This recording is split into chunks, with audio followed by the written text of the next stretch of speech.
Hello dear students, मैं दीपक कुशवाहा अपने YouTube channel आ maths world में आप सभी का स्वागत करता हूं। बच्चों, आपके सम सेमेस्टर एग्ज़ाम की होने की आहट हो चुकी है। इस शासनादेश के अनुसार आपके जो एग्ज़ाम हैं वो जुलाई महीने के फर्स्ट वीक में होना प्रस्तावित किया गया है। वीडियो रोक के आप पहले इस पूरे शासनादेश को रीड कर लीजिए। बच्चों, अब से पहले वाले पार्ट में हमने आपको न्यूटन रैप्सन मेथड के बारे में बताया हुआ था, लेकिन वीडियो अपलोड करते समय थोड़ी सी प्रॉब्लम होने की वजह से जो वीडियो है वो ब्लर हो गया था। इस वजह से आपको इसके पहले वाला जो पार्ट है वो समझ में कम आया होगा। इसके लिए हम आपसे माफ़ी चाहते हैं। इसलिए बच्चों, आज के इस पार्ट में हम आपको फिर से बताएंगे, थोड़ा सा फिर से रिवीजन कराएंगे कि न्यूटन रैप्सन मेथड होता क्या है और इस मेथड से हम कैसे प्रश्नों को सॉल्व करते हैं। तो आइए बच्चों, बात करते हैं कि कैसे हमें किसी भी इक्वेशन के जो रूट्स हैं वो न्यूटन रैप्सन मेथड का यूज करके फाइंड करना रहता है। तो इसमें सबसे पहला जो स्टेप है उसमें ये रहता है कि जो इक्वेशन हमें दी गई है उसको हमें एफ के बराबर मान के रखना चाहिए, लिखना चाहिए। उसके बाद पिछली विधियों के तरीके हमें ए और बी के मान ज्ञात करने हैं। फंक्शन में हमें ऐसी दो वैल्यू रखनी है कि एक बार फंक्शन की जो वैल्यू है वो निगेटिव मिले और उसी से नियरेस्ट एक दूसरी वैल्यू इस तरीके से रखनी है कि फंक्शन की वैल्यू हमें पॉजिटिव मिले। इसकी चर्चा हम दो विधियों में कर चुके हैं जो हमने आपको पहले बताई हुई थी, क्रमिक विभाजन विधि और रेगुलर मिथ्या विधि। तो उसमें हमने आपको बताया हुआ है कि ए और बी हमें किस तरीके से मानने चाहिए, किस तरीके से रखने चाहिए। तो अगर आपने नहीं देखा हुआ है तो उनका लिंक जो है डिस्क्रिप्शन में है, उन विधियों को आप जरूर देखें। इसके बाद बच्चों, एक्स जीरो बराबर ए प्लस बी अपॉन में 2, ए प्लस बी यानी कि जो वैल्यू हमें मिलती हैं उन दोनों वैल्यू को जोड़ के 2 से डिवाइड करेंगे। डिवाइड करने पर हमें किसकी वैल्यू मिल जाएगी, एक्स जीरो की वैल्यू मिल जाएगी। इसका प्रयोग करके हमें एक्स जीरो का मान ज्ञात करना रहेगा। अगर बच्चों एक्स जीरो का जो मान है वो दशमलव में हमें प्राप्त होता है, जैसे मान लो आपने ए की वैल्यू मानी 2 और बी की वैल्यू मानी 3, इनका जब हमने ऐड किया 2 से डिवाइड किया तो जो वैल्यू हमें एक्स जीरो की मिली वो एक्स जीरो की वैल्यू जो है हमें 1.5 मिली, यानी कि दशमलव मिली। तो अगर बच्चों एक्स जीरो का मान दशमलव में हमें प्राप्त होता है तो एक्स जीरो जो है उसको हमें ए के बराबर मान लेना है। एक्स जीरो की वैल्यू क्या हो जाएगी, ए के बराबर। एक्स जीरो की जो वैल्यू है हम ए मानेंगे, यानी कि एक्स जीरो बराबर क्या हो जाएगा, 2। जब हमें एक्स जीरो का मान मिल जाएगा तो हम मेन फार्मूले का यूज करेंगे। मेन फार्मूला है हमारा एक्स एन प्लस वन बराबर में x n minus f x n upon f dash x n, जहाँ एन बराबर 0 से लेके 2, 3, 4, 5 इस तरीके से बढ़ता रहता है, जहाँ तक हमें अप्रोक्सीमेट वैल्यू फाइंड करनी रहती है। जब अगर हमें किसी भी इक्वेशन का फर्स्ट जब हमें सन्निकट मान फाइंड करना है तो हमें n बराबर 0 रखना पड़ेगा। तो n के प्लेस पे जब 0 रखेंगे तो ये हो जाएगा x 0 प्लस 1 यानी कि 1, यानी कि x1 बराबर x zero minus f x zero upon f dash x zero.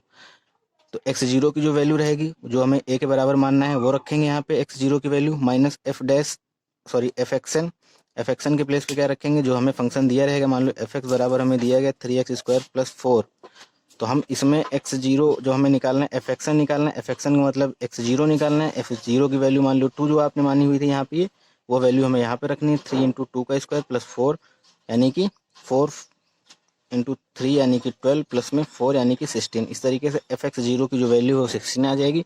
अगर हमें निकालना है एफ डैश एक्स जीरो, तो एफ डैश एक्स जीरो के लिए एफ एक्स का हमें एक बार वो कर देना है डिफ्रेंसिएशन, यानी कि हो जाएगा एफ डैश एक्स जो हमें निकालना रहेगा तो इसका जब हम डिफ्रेंसिएशन करेंगे तो ये हो जाएगा 6x और ये 0 हो जाएगा। तो यहाँ पे हम वैल्यू रखेंगे एफ डैश एक्स जीरो के प्लेस पे रखेंगे 2, यानी कि 6 इंटू 2 यानी कि 12 हो जाएगा। तो इस तरीके से हमें सॉल्व करना रहेगा। अभी हम क्वेश्चन जब कराएंगे तो आपको हम बताएंगे।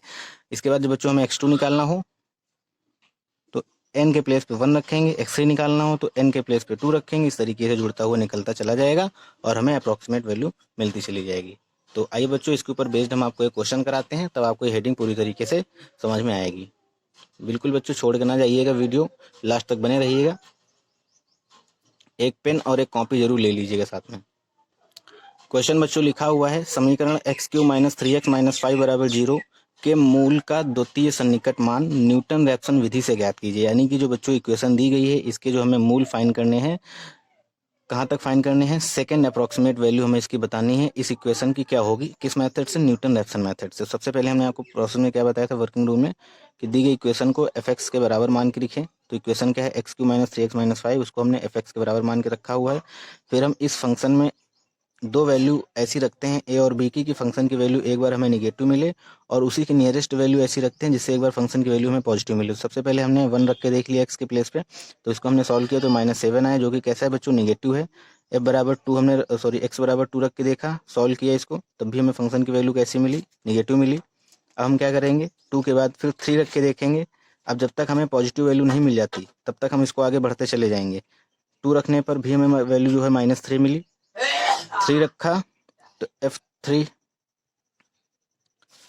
जब हमने निकाला एक्स के प्लेस पे 3 रखा तो ये हो गया 27 -9 -5। सॉल्व किया बच्चों तो 13 आया, यानी कि पॉजिटिव। यानी कि 2 पे वैल्यू जो है निगेटिव मिली और 3 पे वैल्यू जो है फंक्शन की वो हमें पॉजिटिव मिली। यानी कि बच्चों F2 पे जो वैल्यू है वो निगेटिव है और F3 पे वैल्यू जो है वो हमें पॉजिटिव मिली। इसलिए समीकरण का जो मूल है वो अंतराल 2,3 के बीच में स्थित है। अब हमने आपको बताया था कि इसके बाद हम x0 की वैल्यू फाइंड करेंगे। x0 की वैल्यू क्या हो जाएगी, a प्लस बी अपॉन में 2, a प्लस बी अपॉन में 2, यानी कि a की वैल्यू क्या है 2 है, b की वैल्यू क्या है 3 है, अपॉन में 2 यानी कि 1.5 हमें मिला। अगर x0 की जो वैल्यू है दशमलव में मिलती है तो x0 का जो मान है वो a के बराबर हो जाता है।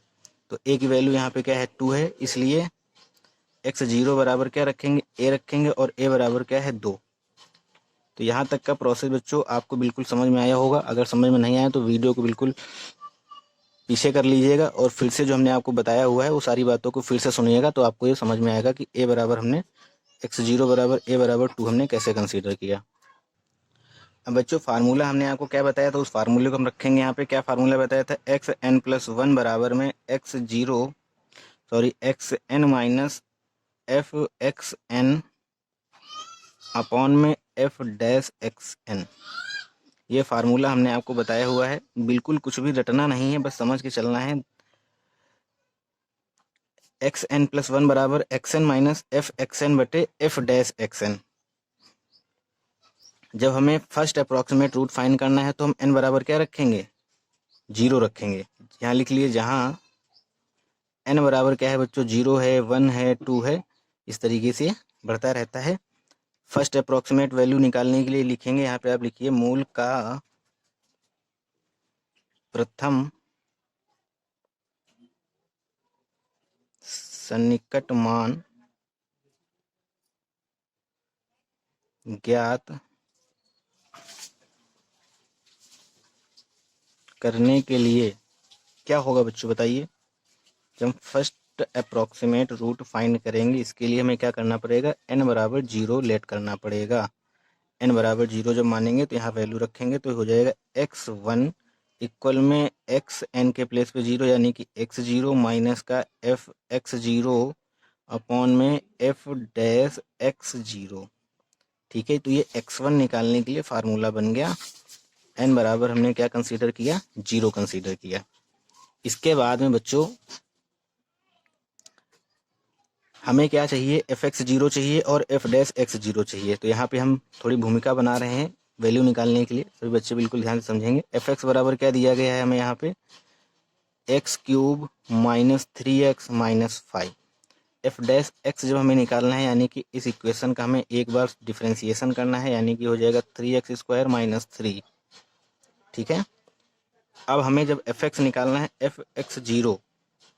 f(x0) का मतलब क्या हुआ बच्चों, यानी कि f(x0) का मतलब क्या है 2, यानी कि f2 हमें निकालना है। तो f2 क्या हो जाएगा, इस वाली इक्वेशन में हमें x के प्लेस पे 2 रखना है, यानी कि हो जाएगा 8 और -3 मल्टीप्लाई में 2 -5। सॉल्व करेंगे तो 6 और 5 11, यानी कि -3। यानी कि f(x0) की जो वैल्यू आई है क्या आई है, f(x0) की वैल्यू जो आई है वो -3 आई है।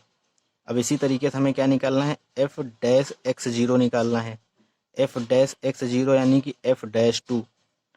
f' की वैल्यू क्या है, f'(x) की वैल्यू 3x² माइनस 3 है, यानी कि -2, यानी कि यहाँ पर हमें x के प्लेस पे 2 रखना है, यानी कि 2 का स्क्वायर करेंगे तो 4 और 4 का 3 में मल्टीप्लाई करेंगे, लिखिए दे रहे 4 मल्टीप्लाई में 3 माइनस 3, तो ये हो जाएगा बच्चों 12 माइनस 3 यानी कि 9 आ जाएगा, तो यानी कि प्लस का 9। f'(x0) की वैल्यू क्या आ गई, प्लस का 9 आ गई। अब ये वैल्यू और ये वैल्यू उठा के हमें यहाँ पे पुट करना है और सॉल्व करना है।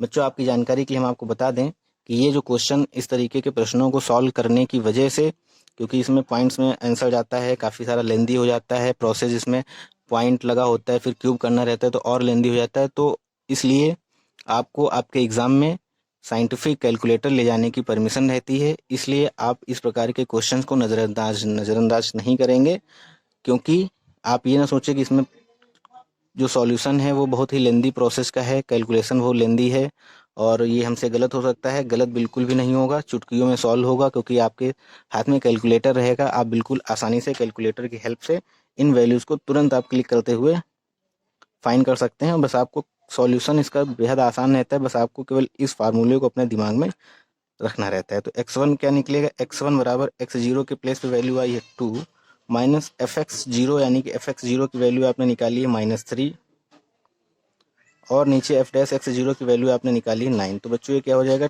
2 + 3 अपॉन में 9, यानी कि ये हो जाएगा 1/3। इसको जब सॉल्व करेंगे तो ये वैल्यू आएगी 2.33, यानी कि बच्चों x1 की वैल्यू क्या आ गई, 2.33। आशा करते हैं आपको बिल्कुल समझ में आया होगा।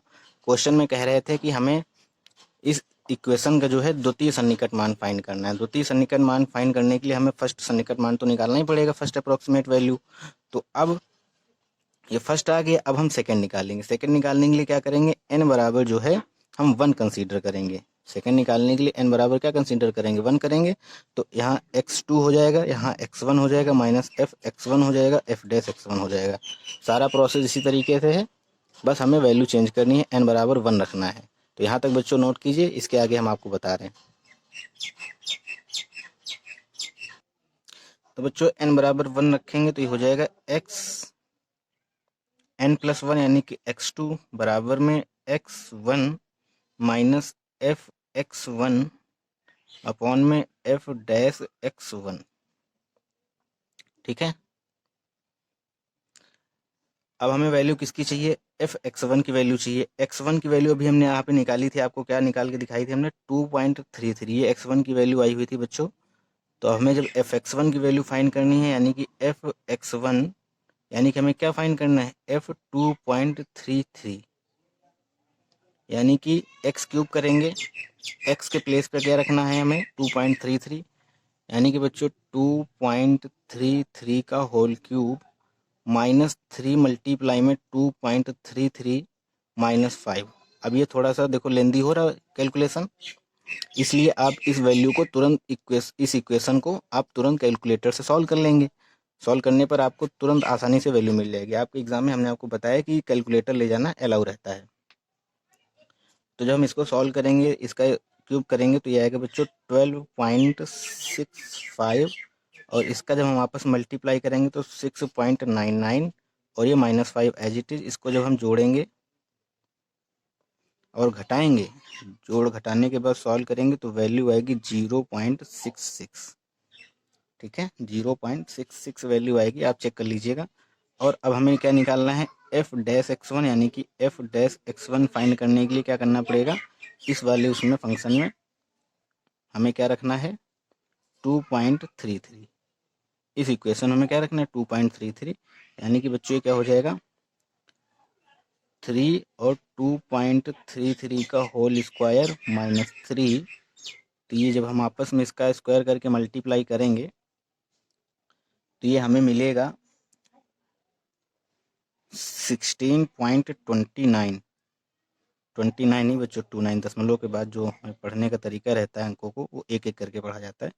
16.29 -3 सॉल्व करेंगे तो ये बच्चों आएगा 13.29। हम लिखे दे रहे हैं, इसको रफ करके हम यहीं पे लिखे दे रहे हैं। वैल्यू जो है क्या आएगी, 13.29। इसको जब आप सॉल्व करेंगे तो वैल्यू आएगी 13.29। ठीक है, अब ये सारी वैल्यूज़ को हमें यहाँ पे पुट करना है। हमें जो क्वेश्चन में पूछा गया था वो हमें पता चल रहा है, यानी कि x2 बराबर x1 के प्लेस पे क्या रखना है, 2.33 माइनस f x1 के प्लेस पे क्या रखना है, 0.66, और f डैश x1 के प्लेस पे हमें क्या रखना है, 13.29।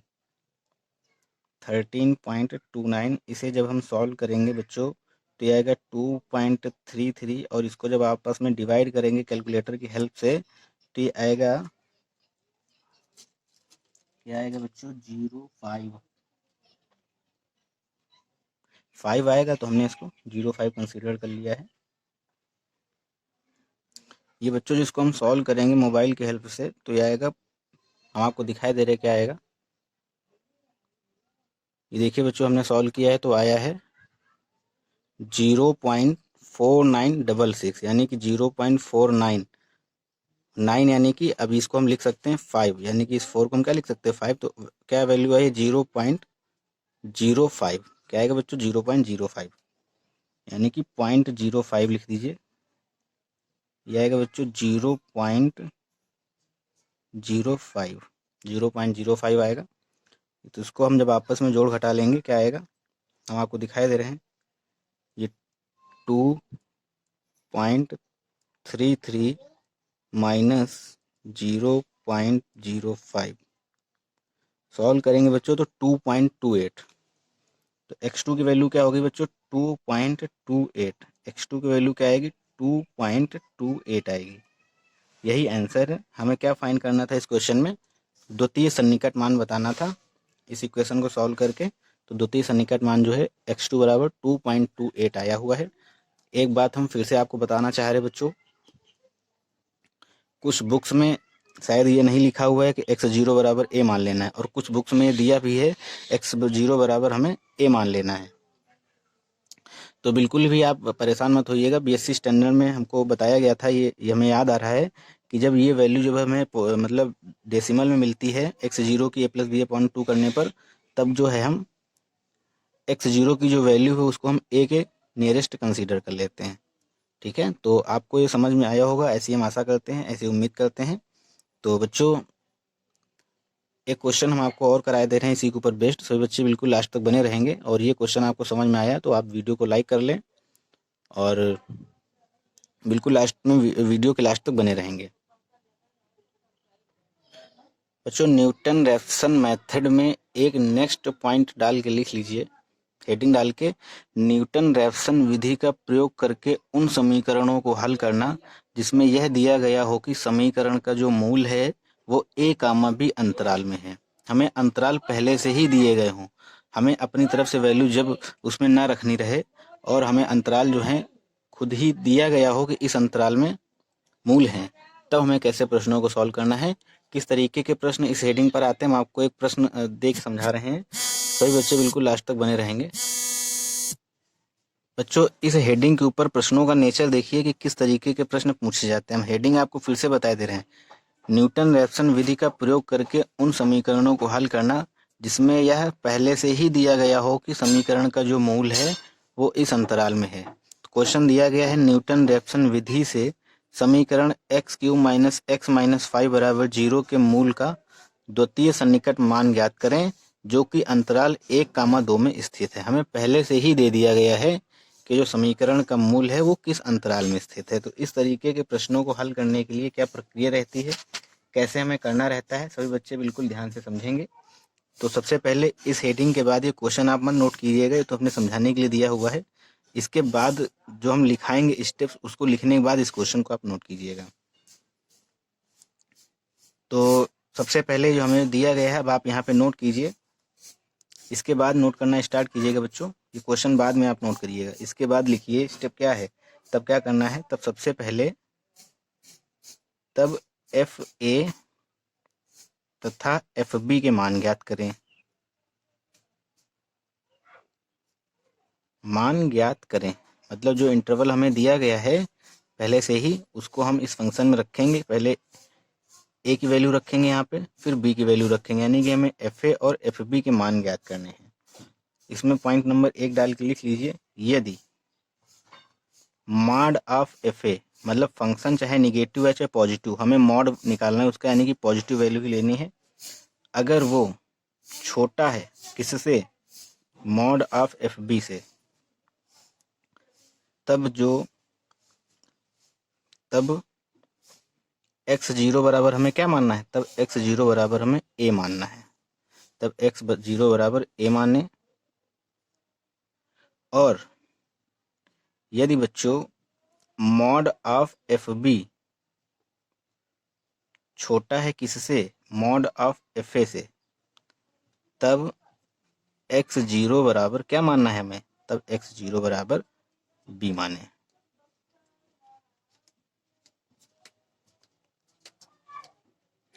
और बाकी वही भी स्टेप है हमारे। थर्ड स्टेप जो है, हमें सूत्र कौन सा प्रयोग करना है, एक्स एन प्लस वन बराबर में x n minus f x n upon में एफ डैश एक्स एन।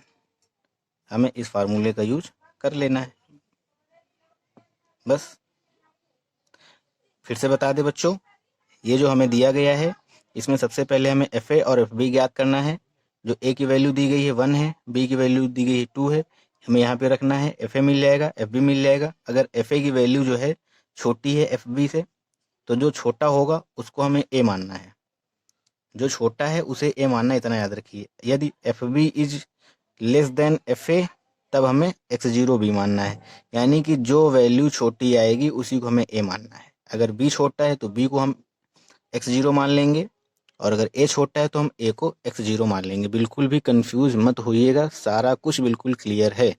इसके बाद हम इसी फार्मूले का यूज करेंगे, n बराबर 0 1 2 3 मान के x1 x2 x3 ज्ञात कर लेंगे। अब हम इस क्वेश्चन पे आते हैं, इस क्वेश्चन को सॉल्व करेंगे। सब बच्चे अब ये क्वेश्चन नोट करें। तो बच्चों इसमें हम सबसे पहले क्या करेंगे, प्रोसेस वही अपना पुराना। सबसे पहले दी गई इक्वेशन को एफ एक्स मान के लिखें, x Q minus x minus 5। ठीक है, अब हम क्या निकालेंगे,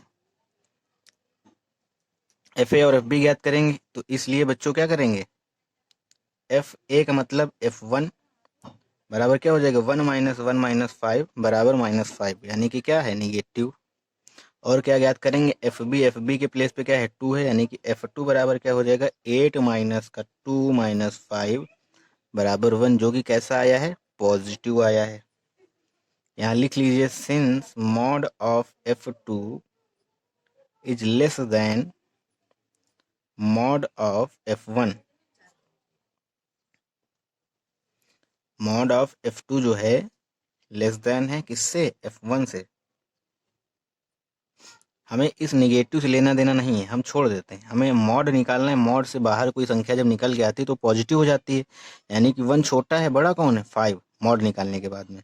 इसलिए क्या लिखेंगे, मूल जो है 2 के समीप है, अतः x0 किसे मानेंगे, x0 बराबर क्या मानेंगे बच्चों, x0 मानेंगे किसको, 2 को। बस x0 2 को मान लेंगे। अगर हमें ये ना दिया गया होता और हम अपनी तरफ से स्वेच्छा से वैल्यू इसमें रखना स्टार्ट करते, और तब ये अगर 1 आ जाता, सॉरी, तब अगर ये कंडीशन रहती, तो हमें किसको प्रायोरिटी देनी पड़ती, x0 किसको मानना पड़ता, 1 को मानना पड़ता, जब हमें ये अंतराल ना दिया जाता। बात समझिएगा बच्चों, जब अंतराल हमें ये ना दिया जाता तब हमें x0 क्या मानना रहता, 1 मानना रहता, क्योंकि हमने आपको पहले बताया हुआ है कि x0 बराबर a कंसीडर कर लेते हैं यदि a प्लस बी अपॉन में 2 किसके बराबर आता है, दशमलव के बराबर आता है, मतलब दशमलव में संख्या आती है, तब हम a को ही कंसीडर कर लेते हैं। क्या कंसीडर कर लेते हैं, a को ही x0 कंसीडर कर लेते हैं। ठीक है, अब हमें क्या निकालना रहेगा, इसके आगे वाले स्टेप में क्या करना रहेगा वो तो हम बता ही चुके हैं। फार्मूले का यूज करना है, कौन से फार्मूले का, एक्स एन प्लस 1 बराबर में x n minus f x n upon में एफ डैश एक्स एन। ठीक है बच्चों, एफ डैश एक्स एन, इस फार्मूले का हमें यूज कर लेना है। चलिए आगे हम आपको बताते हैं कि x1 कैसे निकलेगा, x2 कैसे एफ एक्स एन कैसे निकलेगा और एफ डैश एक्स एन कैसे निकलेगा, हम पहले करा चुके हैं। लिखिए, x0 बराबर क्या है बच्चों, 2 है, इसलिए F2 हमें निकालना होगा। तो क्या आएगा, F2 की वैल्यू आप निकाल ही चुके हैं, 1 आई है। हमें और क्या निकालना है, एफ डैश एक्स निकालना है। सिंस एफ डैश एक्स बराबर क्या हो जाएगा, एफ एक्स बराबर ये है, तो एफ डैश एक्स निकालेंगे तो 3x² माइनस 1 हो जाएगा। एक बार इसका डिफ्रेंसिएशन करना है एक्स के रिस्पेक्ट में। तो अब हमें वैल्यू निकालनी है एफ डैश टू की एफ डैश टू की वैल्यू जब हम निकालेंगे क्या आएगी, 3 × 2 का स्क्वायर -1, 3 और 2 का स्क्वायर 4, 4 3 12, 12 से 1 के बचे कितने 11, यानी कि एफ डैश टू की वैल्यू क्या आ गई 11 आ गई। ठीक है, बिल्कुल क्लियर होता हुआ चलेगा, आप बिल्कुल समझते हुए चलिए, सारा कुछ बिल्कुल सामने है।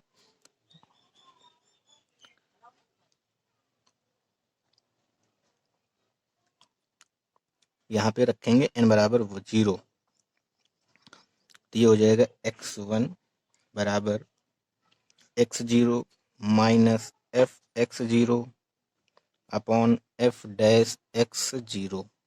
वैल्यू पुट करेंगे तो x1 बराबर x0 के प्लेस पे 2 है, माइनस एफ x0 के प्लेस पे क्या है,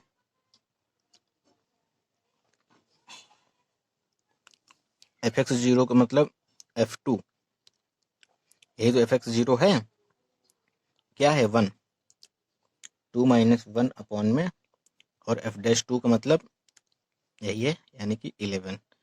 ये हो जाएगा 11 दूना 22 से 21/11, यानी कि बच्चों x1 की वैल्यू क्या आएगी 21/1 11, और इसको जब हम कैलकुलेटर से डिवाइड करेंगे तो ये बच्चों क्या आएगा, इसे जब हम 21/11 करेंगे, कैलकुलेटर आपके हाथ में होगा एग्जाम में भी, 21/11 करेंगे तो बच्चों ये आएगा 1.909, यानी कि 1.909, यानी कि लास्ट के छोड़ देंगे इनको और ये कर देंगे 1.91। तो बच्चों x1 की वैल्यू क्या आ गई 1.91, और हमें समीकरण का क्या करना, मूल्य फाइंड करना है, वो द्वितीय सन्निकटन मान फाइंड करना है। अब इसलिए x2 बराबर क्या हो जाएगा, x2 जब निकालना है तो n बराबर यहाँ पे रखेंगे क्या 1 रखेंगे, जब n बराबर 1 रखेंगे तो ये हो जाएगा x2, यहाँ हो जाएगा x1 minus F x1 upon में एफ डैश x1।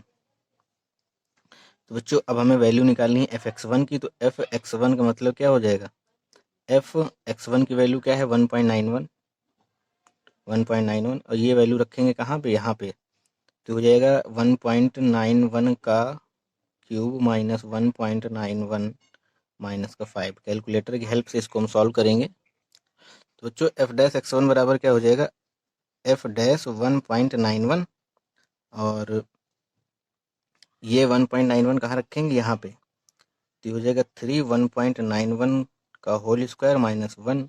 इसको बच्चों जब हम कैलकुलेटर की हेल्प से सॉल्व करेंगे तो सॉल्व करने के बाद में हमें क्या मिलेगा, हम सॉल्व करे ले रहे हैं, ये बच्चों हमें मिलेगा 9.944, एफ डैश x1 की वैल्यू आ गई 9.944, यानी कि अब ये वैल्यू हम यहाँ पे पुट करेंगे, x1 के प्लेस पे हमें क्या रखना है 1.91, माइनस एफ x1 के प्लेस पे हमें क्या रखना है, ये जो वैल्यू है 0.078, यानी कि 0.078 अपॉन में एफ डैश x1 के प्लेस पे हमें क्या रखना रहेगा, एफ डैश x1 के प्लेस पे 9.944। और बच्चों जब इसको कैलकुलेटर की हेल्प से एलसीएम वगैरह लेके जब सॉल्व आप करेंगे तो ये आएगा 1.9022, किसकी वैल्यू है x2 की वैल्यू है। बहुत बढ़िया बेटा, बहुत अच्छे। आशा करते हैं सभी बच्चों को समझ में आया होगा। बेहद आसान, बेहद सिंपल तरीका है न्यूटन रैप्सन विधि मेथड के द्वारा किसी भी इक्वेशन के रूट्स को फाइंड करने का। तो इसके बाद बच्चों हम मिक्स्ड क्वेश्चन आपको कराएंगे न्यूटन रैप्सन मेथड के ऊपर। न्यूटन रैप्सन मेथड परीक्षा में बहुत बार पूछा जाने वाला मेथड है, कई बार ये पूछा जा चुका है, तो इस पर आप अपनी प्रैक्टिस जो है बना के रखेंगे, और नेक्स्ट वीडियो में हम आपको और भी कई सारे इम्पोर्टेंट क्वेश्चंस के बारे में बताएंगे। एक मेथड इसमें और है, न्यूटन रैप्सन विधि के प्रयोग से किसी भी संख्या के हमें क्यूब रूट फाइंड करना, स्क्वायर फाइंड करना, कैसे फाइंड करना रहता है, तो इसके ऊपर भी चर्चा करेंगे। बहुत ही महत्वपूर्ण है बच्चों। साइंटिफिक कैलकुलेटर आपको आपके एग्जाम में ले जाना अलाउ रहता है, इसलिए आप इस टाइप के जो क्वेश्चंस हैं इनको बिल्कुल भी नज़रअंदाज नहीं करेंगे। अन्य क्वेश्चंस की अपेक्षा इस प्रकार के क्वेश्चन को सॉल्व करना बहुत आसान रहता है। बस आपको फार्मूले जो हैं उनको दिमाग में बिठा के रखना है कि किस मेथड में हम किस फार्मूले का यूज करते हैं। तो बेहद आसान प्रक्रिया, आशा करते हैं सभी बच्चों को समझ में आया होगा। अगर आपको ये वीडियो अच्छा लगा है तो हमें कमेंट बॉक्स में लिख के बताएं कि आपको ये वीडियो कैसा लगा। चैनल पर नए हैं सब्सक्राइब कर लीजिए, बेल आइकन को भी प्रेस कर लीजिए। बहुत बहुत धन्यवाद दोस्तों।